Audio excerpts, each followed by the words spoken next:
Nous sommes ici au marché d'une Foundi à Yaoundé. Le jour s'est à peine levé que le marché abonde de monde. Difficile de se frayer un passage entre les marchandises étalées à même le sol, les conducteurs de brouettes et des milliers de personnes qui font les emplettes.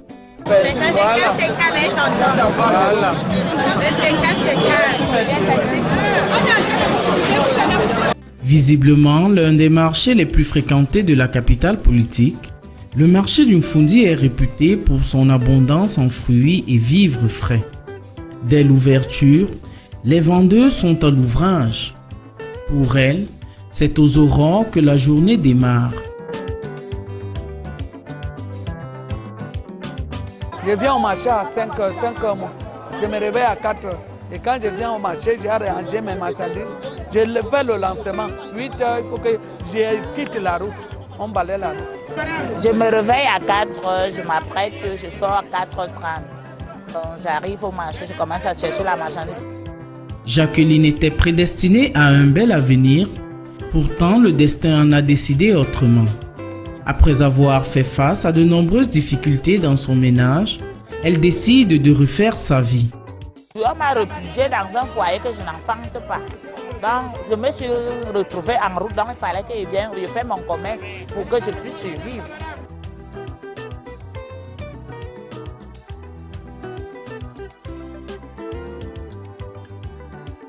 Aujourd'hui, pour subvenir à ses besoins et ceux de sa famille, Jacqueline s'est lancée dans la commercialisation du piment.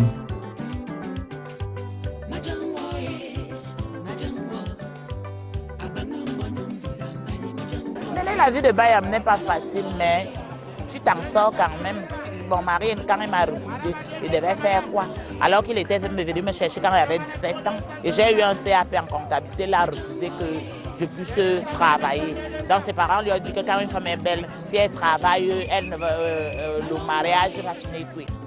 Le cas de Jacqueline n'est pas un cas isolé. Comme elle, elles sont nombreuses aujourd'hui qui se sont débarrassées de leur complexe pour se jeter dans le bain du Bayam Selam.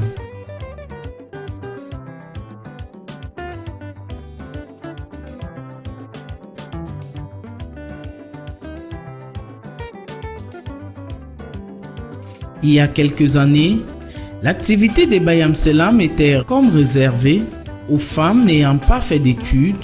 Aujourd'hui, elle est ouverte à tous et suscite des vocations dans les marchés.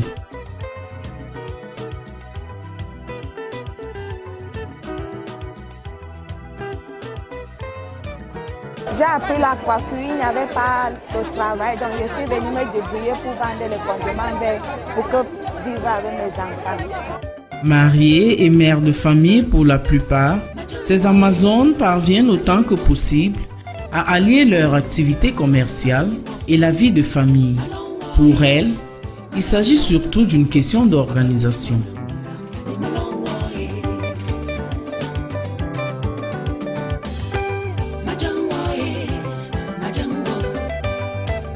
Je m'organise à la maison avec mes enfants. L'autre qui peut aller de l'autre côté et l'autre va à l'école. Quand ils ont les 1000 temps de l'école, bon, l'autre va aller à Soa et l'autre va aller à Mwakele. Donc, elle m'aide à élever d'abord les petits-enfants pour qu'elle les mette dans la voiture, les amener à l'école. Je n'ai pas laissé l'enfant à l'école en voler avant d'arriver ici à 8 ans. D'un autre côté, certaines peuvent également compter sur le soutien permanent de leurs époux. Je suis au marché de Foundi depuis 20 ans que je vends sur cette place. Légalement mariée, 2 enfants, 2 petits-fils. Mes enfants ont toujours fait les collèges privés. Quand je sors d'hier à 5, à 4, mon mari appelle les enfants pour amener à l'école. Je viens me débrouiller pour ce qu'on va manger par jour. Je quitte ici à 13 h, parfois 14 h. Ça, c'est vraiment le stress. Et je veux faire comment il faut que je me débrouille comme ça là pour vivre avec mes enfants.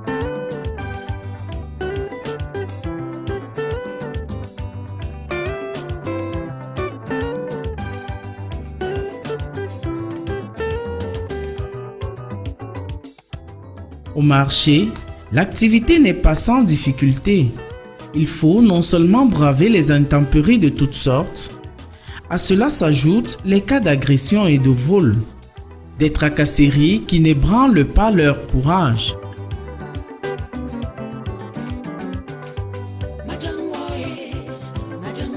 Nous, on rencontre beaucoup de difficultés ici. Au marché, il y a d'abord les marchandises qui sont chères. On ne trouve plus les marchandises comme le poisson, là, comme avant.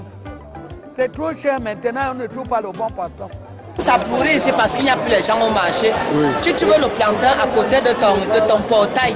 Tu achètes là, tu n'as plus le temps d'arriver au marché. Non, on paie l'impôt, on paie le ticket, on paie l'entrée, on paie le déchargement.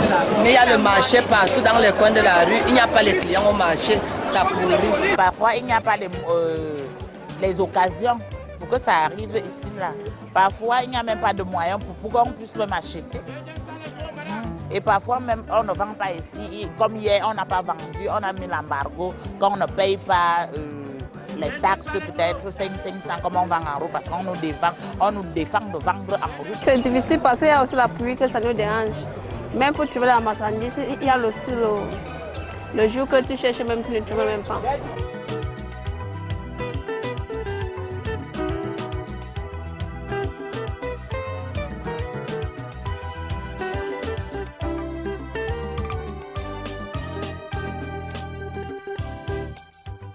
Julien Ebayam Selam au marché du Mfundi depuis 27 ans.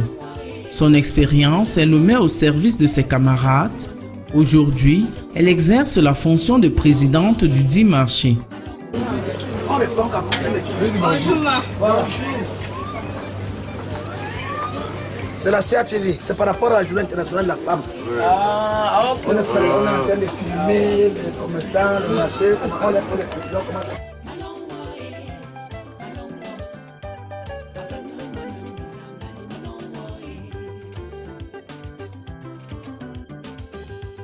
Je suis dans le Bayam Selam depuis près de 35 ans. Mais le marché ici a, je crois, 27 ans. Nous avons commencé au marché central derrière la chambre d'agriculture.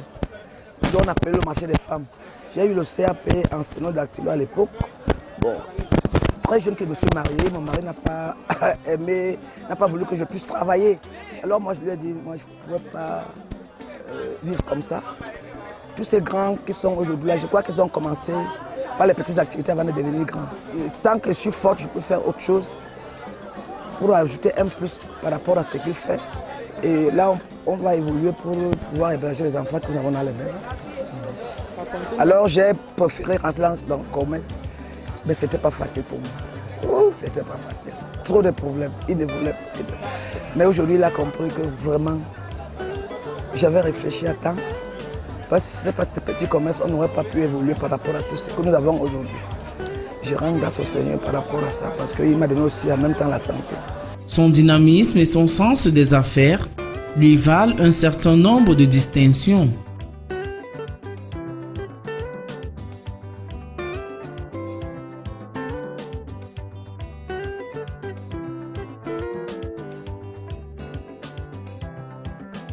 Nous qui vendons les produits secs, s'il y a pénurie par exemple d'une marchandise, tu vois, la tête travaille, comme il faut faire des pieds et mains pour pouvoir avoir cette marchandise.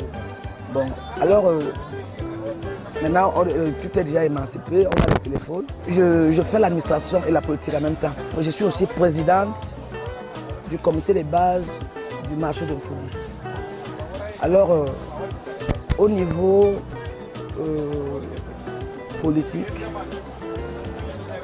on va décider quand même la médaille, la mérite camerounaise. Bon, de l'autre côté, j'ai eu aussi la vermeille, argent, or. Et tout récemment, les journalistes ont fait la rotation dans tous les marchés. Ils ont constaté que peut-être parmi mes camarades, je suis la seule vraiment qui est d'abord tellement très concentrée dans ce que je fais. Un parcours élogieux, une vie professionnelle et familiale bien remplie, avec au bout du compte, un certain nombre de réalisations. Aujourd'hui, on a des boutiques au marché de Mfundi. Aujourd'hui, vous voyez que le marché est très beau. On a les meilleures boutiques. Nous avons joué au football féminin. Nous avons remporté 6 trophées au niveau de notre marché. Roger Mila, l'ambassadeur itinérant, nous a fait un don de 100 ballons. Nous avons partagé ça dans tous les marchés. Sur le plan personnel, c'est pourtant là que j'héberge mes enfants. J'ai mis les enfants à l'école. Il y a une qui est professeure. Les 3 sont intellectuels. Ils ne trouvent pas encore du boulot. Mais par la grâce de Dieu, je crois que ça va aller. J'ai construit ma belle maison. Je suis chez moi. Et j'ai hébergé beaucoup d'orphelins de ma famille derrière ces commerces, qui sont aussi des gens aujourd'hui. Il y a des professeurs de lycée. Ce comptoir a fait beaucoup de réalisations. Même par rapport à mes frères, même mes propres frères. Parce que je suis né dans une famille de 7 enfants où je suis juste une seule fille. Le reste, c'est des garçons. Alors tous mes frères, je les ai hébergés derrière ce comptoir.